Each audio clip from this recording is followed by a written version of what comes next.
सो नमस्कार। सिंप्लीफाइड वैदिक astrology channel पर आप सभी दर्शकों का बहुत बहुत स्वागत है। मैं हूं तमुश्री और आज हमारे साथ डॉक्टर अर्जुन भाई जी है। डॉक्टर अर्जुन भाई जी एक बहुत ही famous and renowned very experienced knowledgeable astrologer है और मुझे उनके बारे में ज्यादा कुछ बोलने की जरूरत नहीं है, क्योंकि जो भी लोग एस्ट्रोलॉजी के बारे में समझते हैं और बहुत सारे वीडियोस फॉलो करते हैं उनको पता ही है कि सर कौन है। तो आज सर बहुत ही इंटरेस्टिंग एक टॉपिक के बारे में बताने वाले हैं। तो प्लीज बिना स्किप किए इस वीडियो को पूरा देखिए, आपका नॉलेज बहुत बढ़ेगा और बहुत ही इम्पोर्टेंट टॉपिक है। And thank you so much sir कि आपने इतना जल्दी मेरे इनविटेशन को एक्सेप्ट किया और आप बहुत ही हेल्पफुल है। Thank you so much sir. ठीक है sir, the stage is yours, please आप बताइए। Thank you. Thank you. नमस्कार and thank you for having me Tamashri. बहुत ही अच्छा लगा आपने जब बोला कि आके आपके चैनल पे कुछ बातें करूं। तो विद्या ऐसी जो चीज है ना, जहाँ पे भी जाके आप बांटना शुरू करो ना, वो कभी हमसे कम नहीं होता है। बांटने से अपना विद्या ज्यादा हो जाता है। तो इसलिए यस सर। जब कोई भी मेरे को कोई मंच पे बुलाते हैं या निवेदन करते हैं तो फिर मैं हमेशा जाता हूँ, क्योंकि ये जो हमारे पास जो है ना, ये जो विद्या है, it doesn't belong to us. मतलब वो हमारा नहीं होता है। हम हमने कहीं से पाया है, बट उसको शेयर करने से ना एक चार लोगों के पास जाएगा, तभी तो इनको पता चलेगा कि हमको भी हमारा एक्सपीरियंस भी बढ़ जाता है। और इसके वजह से मैं चाहता हूँ कि आज आपसे और आपके ऑडियंस से जो बातें करने वाला हूँ, स्पिरिचुअल एस्ट्रोलॉजी के बारे में थोड़ा मैं बातें करता हूँ। और एक बहुत इजी टेक्निक है मैं आज सिखाने वाला हूँ। Okay sir. और अगर आप ये राशि के ऊपर होगा और तत्वों के ऊपर होगा, मतलब जो पंच महाभूत है।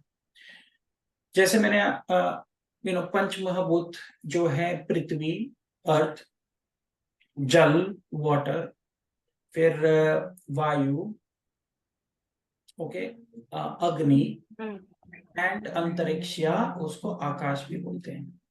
तो जब हम राशि को देखते हैं, एक राशि को, ज़ोडिएक साइंस, तो उनमें हम ये देखते हैं कि हर राशि को चार जो तत्व हैं, एलिमेंट्स में बांटे गए हैं। क्योंकि ये जो हम कर रहे हैं उसमें पांचवा एलिमेंट नहीं है, जो अंतरिक्ष या आकाश तत्व है वो नहीं है, क्योंकि ये जो है आकाश में ही है।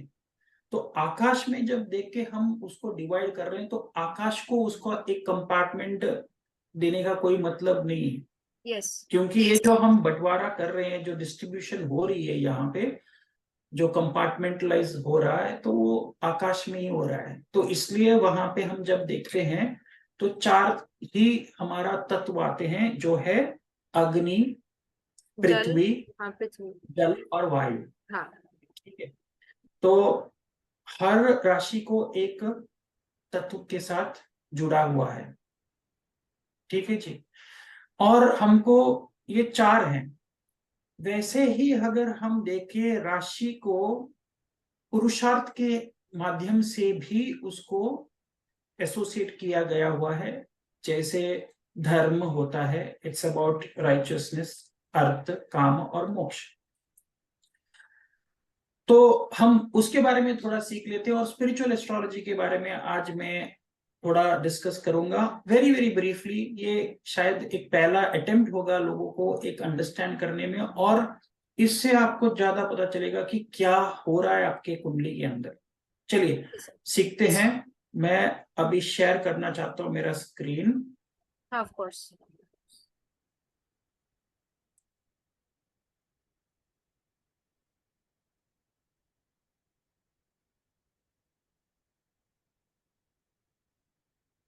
ओके, एक मिनट। अभी दिख रहा है आपको? हाँ सर, दिख रहा है। ओके।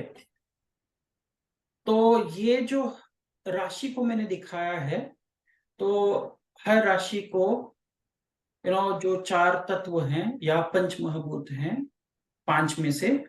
तो जैसे मैंने बोला, मेष राशि को अग्नि से जुड़ा जाता है, उसको अग्नि तत्व राशि बोलते हैं। फिर जब हम वृषभ राशि को देखते हैं तो पृथ्वी तत्व राशि हो गया। फिर हम मिथुन राशि को देखते हैं तो वायु तत्व राशि हो गया।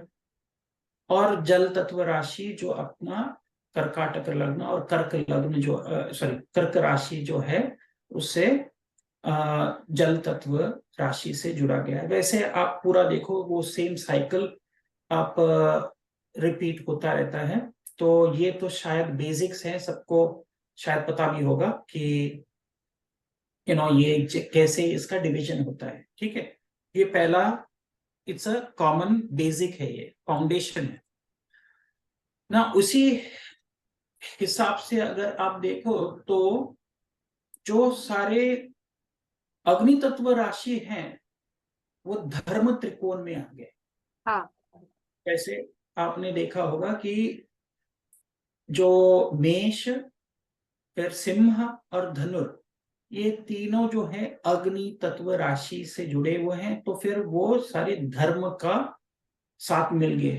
तो अग्नि धर्म से है, अर्थ फिर पृथ्वी तत्व से है, वायु काम तत्व से काम पुरुषार्थ से वायु तत्व राशि जुड़ा हुआ है, और जो मोक्ष का भाव होता है वो जल तत्व राशि से जुड़ा हुआ है। ये तो सबको पता है। तो इसको बोलते हैं कि धर्म त्रिकोण आता है, अर्थ त्रिकोण आता है, काम त्रिकोण और मोक्ष त्रिकोण। मोक्ष त्रिकोण 4, 8, 12। जो चौथा जो राशि है कैंसर और कर्क, फिर 8वां वृश्चिक स्कॉर्पियो, और 12वां जो है पाइसिस या मीन राशि। तो यहां तक शायद जो बेसिक है सबको पता होगा। नाउ जो एक एडिशनल लेयर में इसमें डालना चाहता हूं, जो स्पिरिचुअल एस्ट्रोलॉजी के लिए बहुत इंपॉर्टेंट मैं मानता हूं, तो जो पहला राशि है मेष राशि, तमश्री, हाँ। उसको शारीरिक कर्म से ज्यादा जुड़ा जाता है। मतलब आप बोलो इट इज फिजिकल, शारीरिक या काया। काय मतलब शरीर से संबंधित। जो सेकंड जो राशि आता है टॉरस, या उसको वृषभ राशि बोलते हैं। वृषभ राशि जो है आपका मानसिक तत्व से, मानसिक कंपोनेंट से जुड़ा हुआ है स्पिरिचुअल एस्ट्रोलॉजी में। अच्छा। आध्यात्म के हिसाब से आप जुड़ के देखो तो फिर जो मानसिक जो चीजें हैं जो मन में होता है, थॉट प्रोसेसेस, वो सब आपको सेकंड राशि से आता है, टॉरस से। अच्छा। थर्ड राशि जो होता है जो द्विस्वभाव राशि है, सो उससे क्या जुड़ जाता है, इज स्पिरिचुअल, आध्यात्मिक। थर्ड राशि से? हाँ, मतलब जो द्विस्वभाव राशि जो मिथुन राशि है उसको इमोशनल और स्पिरिचुअल कंपोनेंट से जुड़ा जाता है। क्यों सर? स्पिरिचुअल एस्ट्रोलॉजी में। अच्छा अच्छा। स्पिरिचुअल एस्ट्रोलॉजी में so what are you doing Tamashri, first house Aries जो है, मेष राशि जो है फिजिकल एलिमेंट, फिजिकल है। मेंटल एलिमेंट जो है टॉरस, और जेमिनाई जो है इमोशनल एंड स्पिरिचुअल कंपोनेंट से। मैं आपको समझाता हूं क्या है इसका मीनिंग। हाँ हाँ हाँ, श्योर सर। बट अभी जैसे मैंने बोला वैसे ही अगर आप देखो तो कर्क जो आता है फिजिकल एलिमेंट से जुड़ा होगा, जो चर राशि है वो फिजिकल एलिमेंट से जुड़ा है, जो स्थिर राशि है वो मेंटल एलिमेंट से जुड़ा हुआ है, और जो द्विस्वभाव राशि जो आता है वो फिर जुड़ जाता है स्पिरिचुअल और इमोशनल कंपोनेंट से। अपना जो अस्तित्व है उसका स्पिरिचुअल साइड से जुड़ा जाता है, आध्यात्मिक साइड से जुड़ा जाता है। जो संस्कार होते हैं हमारे, जो वासन होते हैं, उससे जुड़ा जाता है स्पिरिचुअल एस्ट्रोलॉजी। अभी मैं आपको समझाता हूँ। ओके, हाँ सर। तो ये है ना, बहुत सरल तरीके से मैं समझा रहा हूँ, बट ये बहुत बहुत मायने रखता है। जो लोगों को समझ में आता है ये चीजें, अभी मैं समझाता हूँ आपको। अभी ये देखो, फिजिकल, मेंटल, स्पिरिचुअल। स्पिरिचुअल जो इमोशनल भी बोल सकते हैं। देखो, जो इंसान स्पिरिचुअल नहीं सोचता है वो इमोशनली सोचता है। इमोशनली मतलब भावुक होके सोचता है, उसका भाव वहां पे ज्यादा होता है, मूड्स, इमोशंस। ओके, सो अभी ये आप चार्ट देख लो। अच्छा। तो पहला चीज जो आपका, सिंपल आप याद रखना, जो आपका फिजिकल धर्म है स्पिरिचुअल एस्ट्रोलॉजी का, मेष राशि से हमेशा जुड़ता है। जो आपका मेंटल जो धर्म है, जो मन में आप सोचते हैं ना, वो सिंह राशि से जुड़ा जाता है। और जो आपका स्पिरिचुअल धर्म है वो आपका धनुर राशि से जुड़ा जाता है। मतलब 9th राशि जो है धनुर, स्पिरिचुअल धर्म मतलब आप चाहते हैं कि मंदिर जाओ, मस्जिद जाओ, गुरुद्वारा जाओ, ओके, चर्च जाओ। वहां पे जाके आप जब मंदिर के अंदर, गुरुद्वारा के अंदर, मस्जिद के अंदर जाके आप प्रार्थना करते हो, वो स्पिरिचुअल धर्म है आपका, वो हाँ। रिलीजन से आप एक इमोशनल कनेक्ट बनाते हो। अगर आप एक मंदिर के अंदर जाते हैं, बोलते हैं कि हाँ वहां पे एक पत्थर का मूर्ति है, पत्थर का मूर्ति नहीं, उसमें प्राण प्रतिष्ठा किया गया हुआ है, एक लिविंग एंटिटी है वो, उसके साथ हमारा एक रिलेशनशिप बन जाता है। और वहां पे हम कुछ भी मांगते हैं, पूछते हैं। बहुत लोगों को आस्था ये होती है कि हाँ जो भी मांग सकते हैं वो मिल जाती है, तो इसलिए वो स्पिरिचुअल धर्म है आपका। अच्छा। मेंटल धर्म जो है, मंत्रों से आपको मेंटल धर्म मिलता है। जो पांचवा जो राशि है लियो, वो मंत्र राशि है, मंत्र स्थान, और पूर्व पुण्य भाव भी है। अच्छा सोचने से अच्छा आपके पास आएगा, और वो जो है ना, सूर्य का मूल त्रिकोण स्थान भी है। स्पिरिचुअल धर्म जो हमारा मिलता है वो गुरु बृहस्पति का मूल त्रिकोण स्थान है, धनुर राशि। और मूल त्रिकोण स्थान मेष राशि जो है, मूल त्रिकोण स्थान मंगल का है, मंगला, मार्स, कुजर, उसका मूल त्रिकोण स्थान है।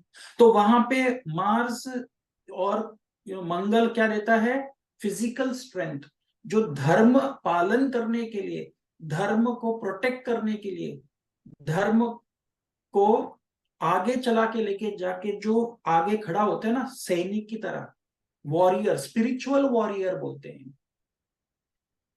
जो संत, ऐसे भी हुआ है पहले, जो नागा साधु ने भी आगे होके आके लड़े हुए हैं, अंग्रेजों के साथ, मुगलों के साथ, क्योंकि उनको स्पिरिचुअल धर्म प्रोटेक्ट करना था, मंदिर को बचाना था। तो कौन कौन सा आपका फिजिकल धर्म बिकम्स इंपॉर्टेंट। धर्मो रक्षति रक्षत। तो ये आपने देखा कैसे तीनों धर्म का से जुड़े हुए हैं। कौन, मेष भी धर्म से जुड़ा हुआ है, सिंह राशि भी जुड़ा हुआ है धर्म से, और आपका धनु राशि भी धर्म से जुड़ा हुआ है। बट उसमें स्पिरिचुअल एस्ट्रोलॉजी में आते हैं तो वहां पे एक स्लाइट वेरिएशन है। क्या है, जो मेष, थोड़ा सा। वेरिएशन है फिजिकल धर्म। तो हम्म। जो किसी के भी कुंडली में जहां भी मेष पड़ता है, वो इम्पोर्टेंट फिजिकल धर्म पालन के लिए वो घर बन जाता है, वो भाव। और उससे संबंधित कोई भी लोग उससे जुड़े हुए हैं, वो फिजिकल धर्म पालन में जुड़ जाते। मतलब एक इजी मैं एग्जांपल देता हूं। हाँ सर। अगर कोई, मान के चलो किसी का अगर लगन है, तुला लगन, ओके। तुला लगन के लिए 7वां भाव और 7वां राशि होगा मेष। हम्म। मतलब उसके जो पार्टनर होंगे, मतलब उसका जिसका में तुला लगन है, उसका जो काउंटर पार्टनर, जो लाइफ पार्टनर है, उसको फिजिकल धर्म पालन करना पड़ेगा। फिजिकल मतलब उसको वहां पे शारीरिक कर्म से उसको धर्म का पालन करने में उसका टेस्ट होता ही रहेगा पूरा जिंदगी भर। अच्छा। तो समझ में है आपको? और वही तुला लगन जो है, उसका छोटा जो भाई या बहन है, उसको मंदिर जाके या मस्जिद जाके या गुरुद्वारा जाके या चर्च जाके वो स्पिरिचुअल धर्म पालन करने का कोशिश करेंगे। क्योंकि वो सैजिटेरियस थर्ड पोजीशन में आता है। थर्ड पोजीशन पे है, तो वो स्पिरिचुअल धर्म के बारे में ज्यादा बात भी करेगा वो इंसान। मतलब वो ज्यादा वाक्य में ना, बिकॉज कॉन्वर्सेशंस में स्पिरिचुअलिटी के बारे में बातें करेगा और धर्म के बारे में बातें करेगा। सनातन धर्म है, ऐसा धर्म है, कुरान में ये लिखा हुआ है, बाइबल में ये लिखा हुआ है, गीता में ये लिखा हुआ है, ये उपनिषद में लिखा हुआ है। क्यों बात करेंगे? बिकॉज उनके थर्ड भाव में स्पिरिचुअल धर्म का बात आता है कन्वर्सेशन में, और बातों में ये हमेशा धर्म के बारे में बातें करेंगे। देखो कितना ये डीप साइंस है स्पिरिचुअल एस्ट्रोलॉजी। सिमिलरली मैं एक और एग्जांपल देता हूं। जो आपका मिथुन राशि है, किससे जुड़ा हुआ है? स्पिरिचुअल काम से जुड़ा हुआ है। हाँ, स्पिरिचुअल काम से। ओके, काम जो होता है पैशन है आपका, और फिजिकल काम जो है वो तुला राशि से जुड़ा हुआ है। ठीक है, मेंटल काम जो है कुंभ राशि से जुड़ा हुआ है। मतलब काम मतलब आपका जो पैशन है वो भी बात कर सकते हैं, लस्ट भी बोल सकते हैं। काम भाव जब ज्यादा होता है, आप मन में ज्यादा सोचने वाले होते हैं ना, काम भाव लेके आते हैं, तो हाँ उनका जो है वो कुंभ राशि से जुड़ा हुआ है। कुंभ क्या है? कुंभ मतलब जिससे पानी बह रहा है। कुंभ हाँ, एक पॉट है, एक पॉट है। उसमें रखा हुआ है पानी। उससे पानी स्टिल नहीं है, उससे बह रहा है। मतलब आपका जो काम जो है ना, मेंटल जो है, पैशन जो है, उसको हमेशा फ्लो करते रहना है। फ्लो करेंगे तो ही आप आगे बढ़ेंगे, तभी आपका जो creativity juices are flowing from there. Hmm. और वो जो राशि है, यू नो शनि का मूल त्रिकोण स्थान है। हाँ। शनि क्या करता है? स्टैग्नेट कर देता है चीजों को, डीले कर देता है चीजों को। बट यहाँ पे क्या होता है? यहाँ पे पानी बह रहा है आपका, कुंभ से बह रहा है, पॉट से बाहर निकल रहा है। मतलब मेंटल काम को अंदर नहीं रखना है, उसको बाहर निकालना है। वरना क्या होगा? जो लोग बैठ के ना पूरा दिन सोचते रहते हैं कि मेरे को इतना पैसा बनाना है, मेरे को ये गाड़ी लेना है, मेरे को ये इसके साथ जाना है, इस मन में जो भी विचार आते हैं जो मेंटल काम से जुड़े हुए हैं। फिजिकल काम वो कौन है? तुला राशि। तुला राशि। तुला राशि ज्यादा, जहां पे तुला राशि पड़ेगा वहां पे आपका काम भाव जो है फिजिकली आपको अट्रैक्ट करेगा किसी के साथ संभोग करने में, ये करने में, उससे फिजिकल काम बढ़ता है। जितना उसको कम रखो वहां पे, बिकॉज शुक्र का मूल त्रिकोण है। शुक्र क्या है? शुक्र आपका सीमन है, जो हाँ। रिप्रोडक्टिव फ्लूइड है, उसको वेस्ट नहीं करना है। वो फिजिकल काम है आपका, बाहर निकलता है आपका। तो आपको पता होगा, एक उपनिषद या पुराण में भी लिखा हुआ है, शुक्र वो कहाँ से थे? वो शुक्र जो थे, शुक्राचार्य, हम्म। शिवा के पेट में जाके वहां अंदर पे थे, हाँ। बहुत, फिर कहाँ से बाहर आए? वो वो through semen. Exactly through semen, तो वहां से बाहर निकले। इसलिए उनका जो है ना, वो उच्च का हो जाते हैं मीन राशि में। हम्म। तो वहां पे आपको जाके स्पिरिचुअल नॉलेज मिलता है, स्पिरिचुअल अपलिफ्टमेंट होता है वो भाव में, मीन राशि हम्म। में। तो समझ में? स्पिरिचुअल काम आपका थर्ड हाउस से है। मतलब जो थर्ड भाव है उसको बोलते हैं प्रचार का भाव होता है। हाँ। गुरु का दीक्षा का भाव होता है, गुरु का आदेश का भाव होता है, इनिशिएशन बोलते हैं। गुरु द मंत्र दीक्षा, गुरु दीक्षा जो मिलती है वो थर्ड भाव से देखा जाता है। तो वो स्पिरिचुअल काम का भाव है वो। इसलिए जब भी गुरु स्पिरिचुअल काम में आता है ना, तो वो मरण कारक स्थान में जाता है। तीसरा भाव लगन से जब गुरु जाता है उसको बोलते हैं मरण कारक।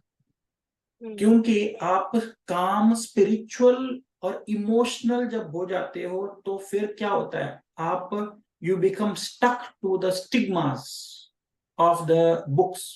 आपको वहां से उठ के उसका एसेंस आपको जोड़ना है। अभी ये देखो, कर्क राशि, फिजिकल मोक्ष। फिजिकल मोक्ष मतलब क्या है? फिजिकल मोक्ष, अभी जब कोई अंतिम संस्कार जिनका होता है, अंतिम संस्कार मतलब जब आप जाके यू नो स्मशान और या घाट पे जाके आप शव को क्रियाक्रम यू नो किया जाता है। क्रियाकर्म करने के बाद उनका अस्थि और जो ऐश और उनका अस्थियां हैं उसको लेके क्या करते हैं? गंगा में उसको, जाए। हाँ, गंगा में बह, गंगा जो है कर्क राशि है। फिजिकल हम्म। मोक्ष तब होता है जब आप अस्थियां और आपके जो जो अंतिम क्रियाकर्म का है वो जब आप पानी में डालते हो, वो बहता हुआ पानी है।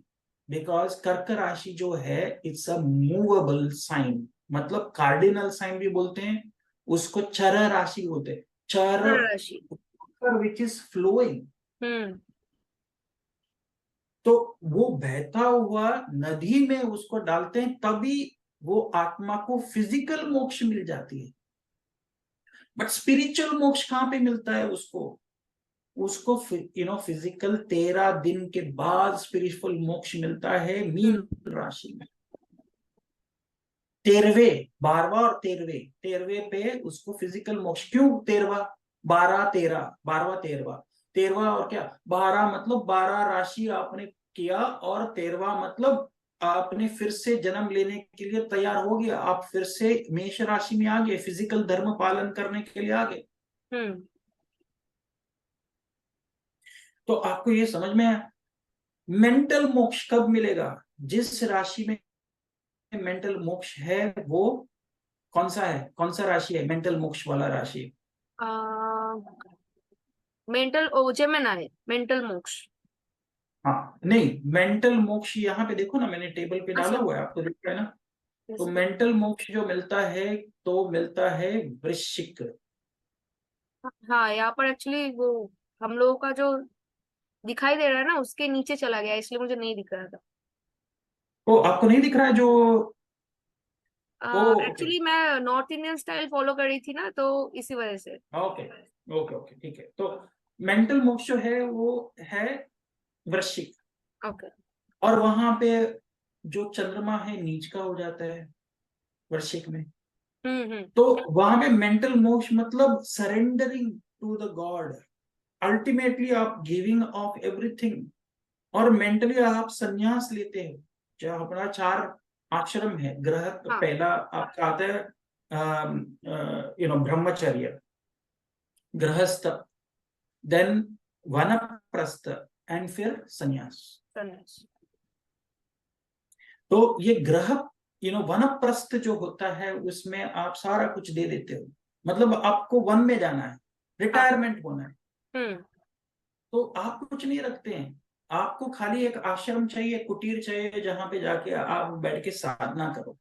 तो वनप्रस्थ बोलते हैं उसको। तो वनप्रस्थ में आपको मेंटल मोक्ष दिलाता है। फिजिकल मोक्ष आपके अंतिम क्रियाकर्म करने के बाद मिल जाता है। स्पिरिचुअल मोक्ष तब मिलता है जब आपके सारे लोगों ने आपके लिए प्रार्थना किया कि ये जो है इनको सदगति दे दो, ये आत्मा को सदगति मिलना चाहिए और यहां से, तो ऐसा होता है। हाँ। तो फाइनली जब अर्थ का बात आता है तो सबको इंटरेस्ट अर्थ में है। अर्थ त्रिकोण, कौन से अर्थ त्रिकोण वाले हैं? ये होगा आपका वृषभ राशि, कन्या राशि और फिर मकर राशि, ये अर्थ त्रिकोण बोलते हैं।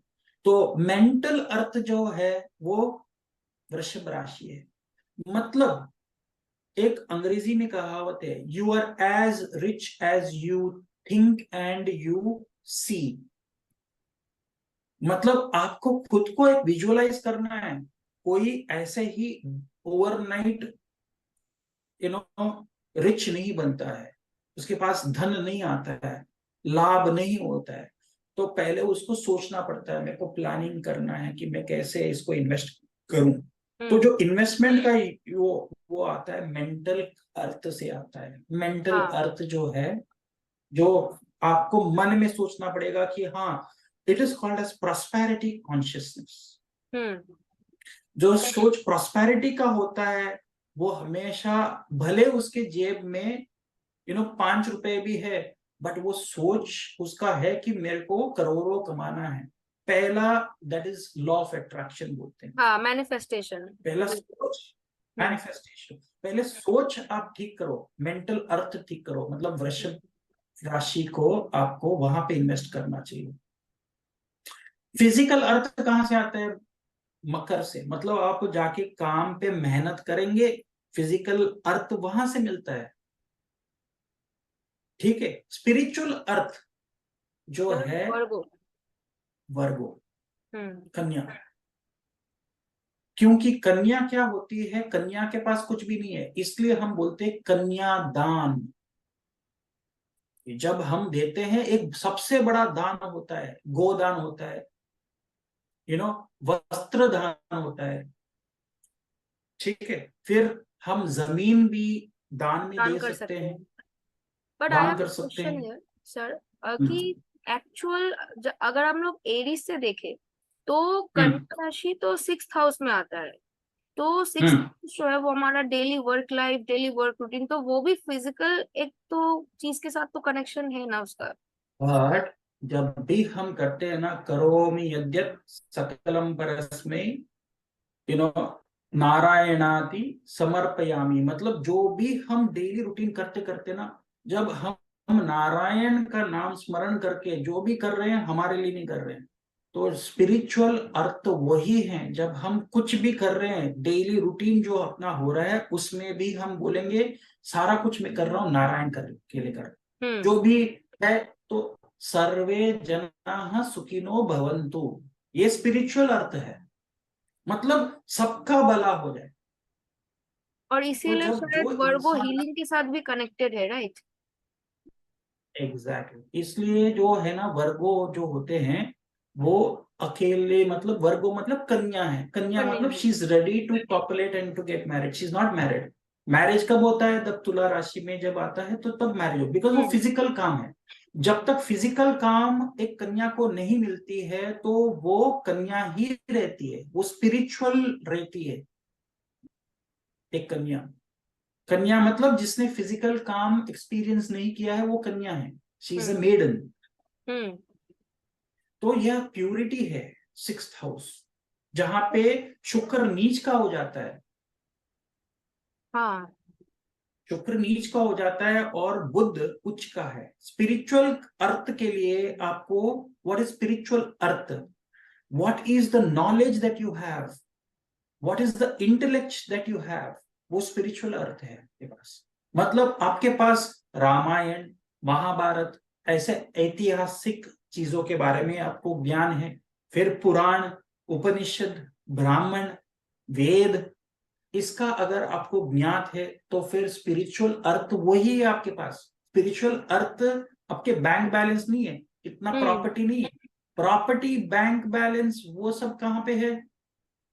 वो फिजिकल और टॉरस साइन, मेंटल अर्थ।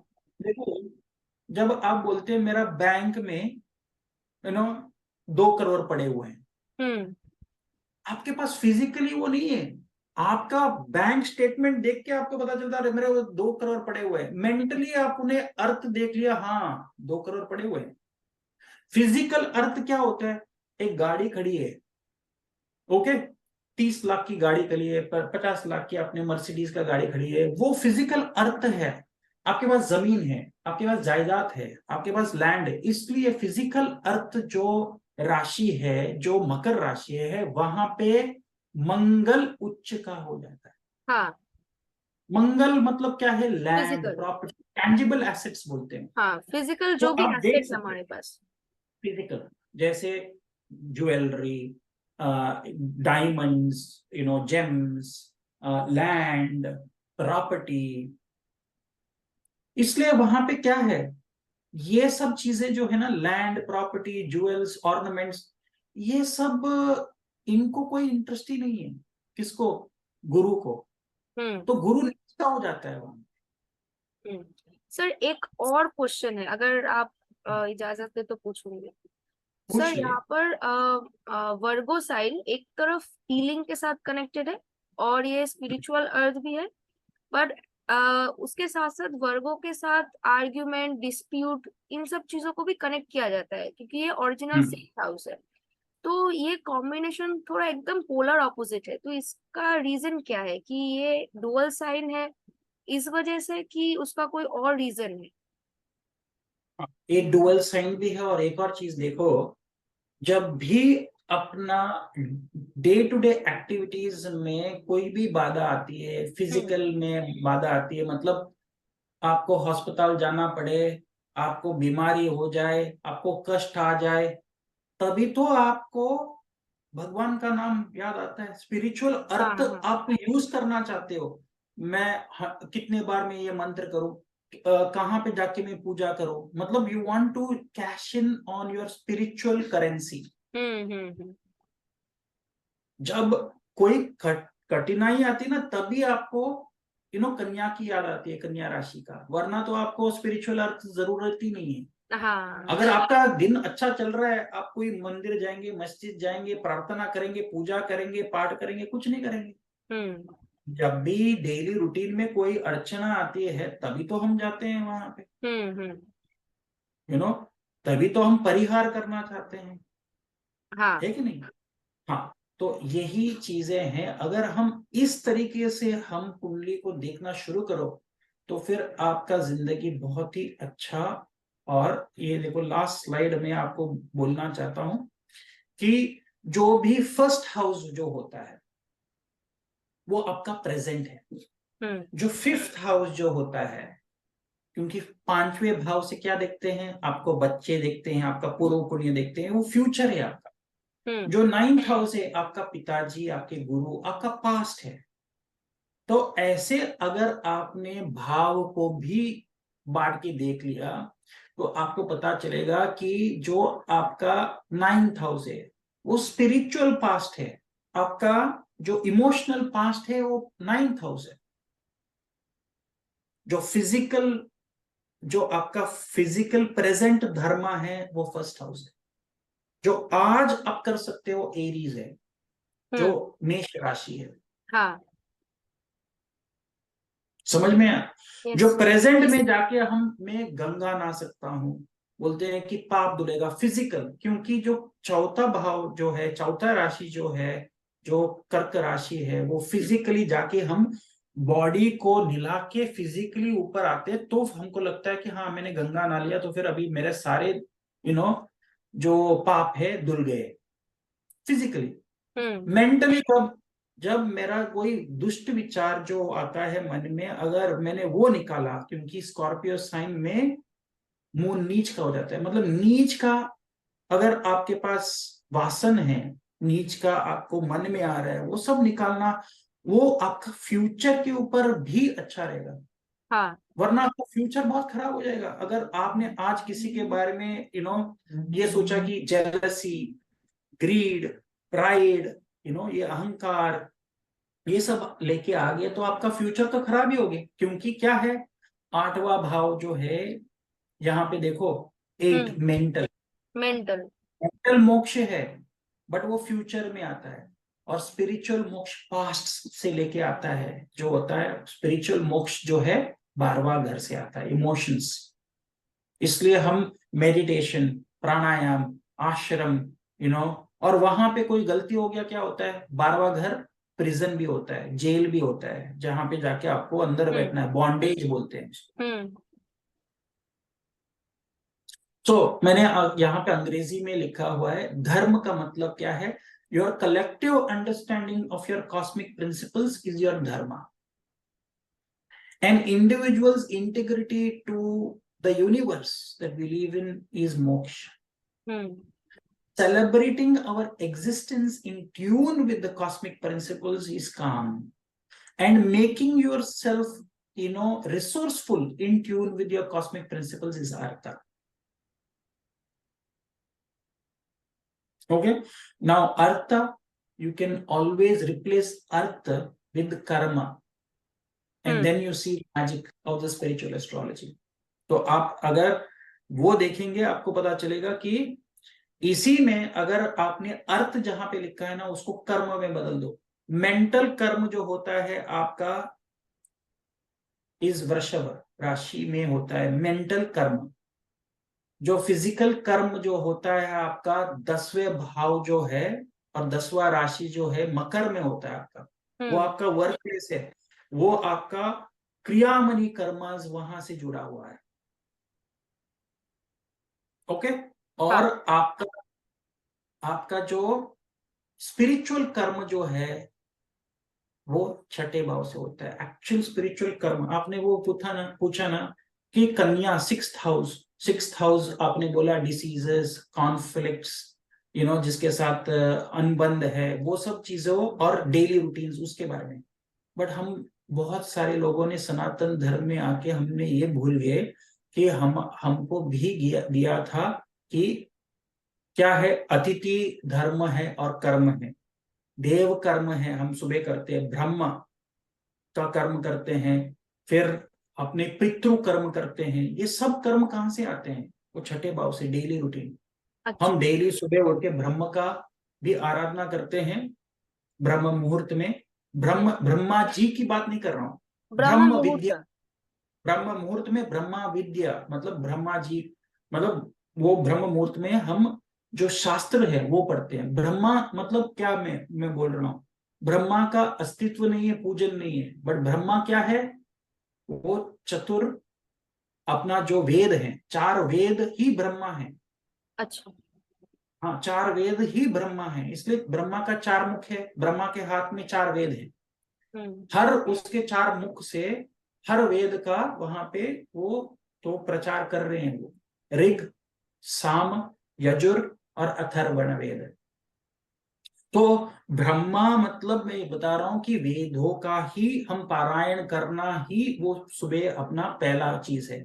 फिर देव कर्म मतलब देवता लोगों का जो त्रिंशत देवता मतलब 33 देवता है हमारे पास, उसको त्रिंशत 33 कोटि देवता बोल रहे, 33 करोड़ गॉड्स। करोड़ कोटि मतलब वो वर्ड एक्चुअली संस्कृत में उसको त्रिंशत देवता 33 देवता, उसका हम आराधना करते हैं। फिर ऋषियों का हम आराधना करते हैं सुबह। फिर अतिथि, पितृ, ये सब हम करते हैं, ये आपका संस्कार है। वो सारे आपका कन्या से राशि से स्पिरिचुअल कर्म है अपने। पितरों के लिए करना, अतिथि के लिए करना, देव के लिए करना, ऋषि के लिए करना, वेद पारायण का जाप करना, ये सब अपना कर्म है। हम भूल चुके हैं, इसलिए हमको नहीं करता। इसलिए उस भाव से और उस राशि से हमको यही दिखता है कि वो खाली कठिनाई है, कष्ट है, कॉन्फ्लिक्ट्स, डेली रूटीन्स, वही हम सोचते हैं, वो नहीं है। हम काम, क्रोध, लोभ, मोह, मद, मत्सर्य, ये 6 जो चीजें हैं ना, वो सारे अभी कन्या राशि में। उसको अगर हम उससे बाहर निकलना चाहते हैं तो ही हम ये सब करना पड़ेगा हमको। ब्रह्म तर्पणम, ऋषि तर्पणम, देव तर्पणम, पितृ तर्पणम, अतिथि तर्पणम, ये सब एक हमारा संस्कार है, हम भूल चुके हैं। वही आपका कन्या राशि है, वही आपका 6th भाव है। सर, इससे ही कनेक्टेड एक सवाल मैं पूछूं एक्चुअली बिल्कुल पूछिए। क्या होता है कि कभी कभी बहुत सारे लोग ऐसे मुझे मिले हैं जो जिन्होंने कहा है कि वो लोग लाइक महामृत्युंजय मंत्र जाप करते हैं या फिर गायत्री मंत्र जाप करते हैं, और कुछ स्पेसिफिक मंत्रास है वो लोग हर रोज डेली बेसिस में जाप करते हैं, ठीक है। बट क्या हम लोगों को ऐसे मंत्र, कोई भी जो हम लोगों को अच्छा लगे या फिर हम लोग जानते हैं, इस तरह से बिना किस ऋषि ने उनको लिखा है, उसका मंत्रों का मीनिंग क्या है, सही प्रोसेस क्या है उसको उच्चारण करना, ये सब जाने बगैर इस तरह से कोई भी मंत्र क्या हम लोग जाप कर सकते हैं? क्या करना चाहिए हम लोगों को? नहीं करना चाहिए, बिकॉज मंत्र जो होता है, जो दीक्षा मिलती है उन्हीं को करना चाहिए। और ऐसे मंत्र भी हैं, उसको तारक मंत्र बोलते हैं। हम्म। तारक, तार, तारा इज माँ तारा। तारक मंत्र, अभी राम नाम, ओम नमः शिवाय, ओके, और हरे कृष्ण महामंत्र जो भी है, वो तो कोई भी कर सकता है, उसके लिए दीक्षा नहीं चाहिए, इसलिए उसको तारक मंत्र बोलते हैं। बट जो दीक्ष मंत्र है, जैसे गायत्री है, वो दीक्ष मंत्र है।